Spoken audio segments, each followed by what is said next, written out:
The White House, or the national Christmas tree, actually was lit yesterday by the first family, included the Obamas, and a nice little parable from the president himself. Take a look.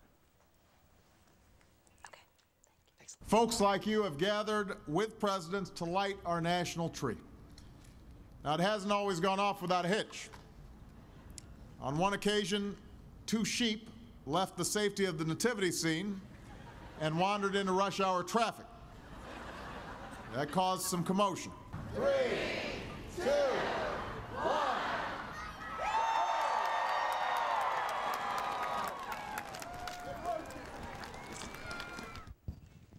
Rush hour traffic for that poor family. We didn't know about all of that. I really, you know, that's what mine looks like right now. That green tree, it looks exactly like that. I've spent as much on, yes. Ron Bonjean, Republican strategist, Christmas tree expert, indeed, joins us right now. And Ron, let's start with this fight that we're seeing right now brewing among Democrats. Is it your sense that this is shades of things to come, or is this just something the party has to go through right now and it's likely to fade once they're in the opposition in the House? I think it's shades of things to come. They don't have their act together. You know, if I were the Democratic Party right now, I'd take a deep breath, get my troops together with the White House and put together a strategy for next year instead of thrashing and flailing about this year. It doesn't make a lot of sense to me because they're sending a lot of mixed messages, you know, on supporting the tax cut, supporting jobs, supporting liberal policies like don't ask, don't tell. You know, their priorities are everywhere. They don't have a consistent message. While Republicans keep pounding the jobs and the tax cut argument, you know, it doesn't make a lot of sense to me. Well, let's talk about your own party for a second, because there are signs that there may be something of a rift going on with sort of the Tea Party conservatives. And we saw this morning Charles Krautheimer writing an article, a column basically saying, you know, Republicans are the ones that got the raw deal. They ran on this. We're going to be fiscally conservative. And now they agreed to tax packages with things like ethanol credits, American Samoa tax credit. I saw most recently John McCain now saying he's taking a second look at this bill.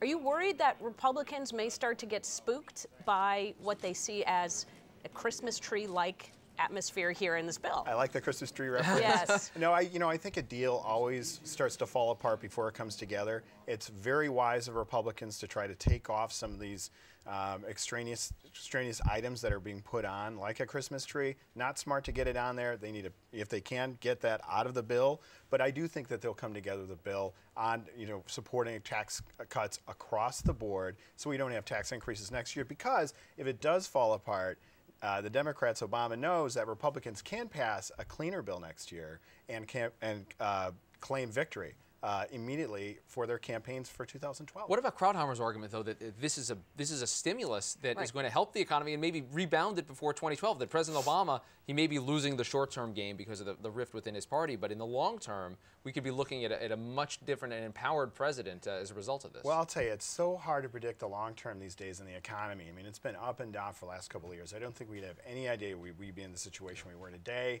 a year ago. You know, I think Republicans should stick to their principles and support an across-the-board tax cut, not support tax increases, and try to keep the spending low.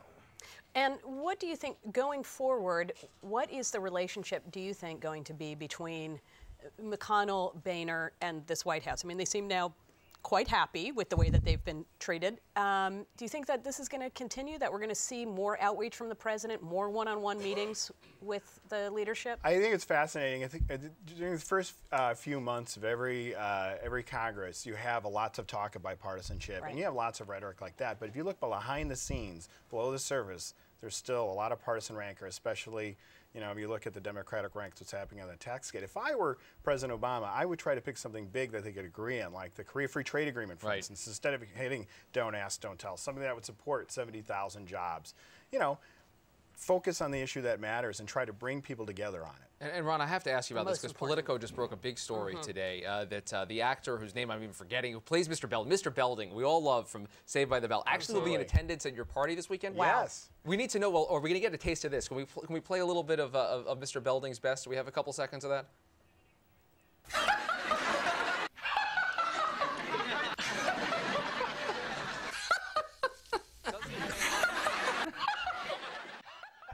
Does the man still laugh like that, or are we going to get a taste of that? Oh, I think you are. I think he's a phenomenon. You know, he's really America's principal, not just Saved by the Bell's principal. And he's coming to Washington to tell the kids on both sides of the aisle that they got to play together next year. And what's his name? His name is Dennis Haster. Dennis Haster, Mr. Belding in the house. Ron Bonjean brings us to it. We love it. Thanks for being here. Thank you so much. All right, we're back here on Monday. Twitter.com/Rick Klein, Twitter.com/Amy Walter. Thanks.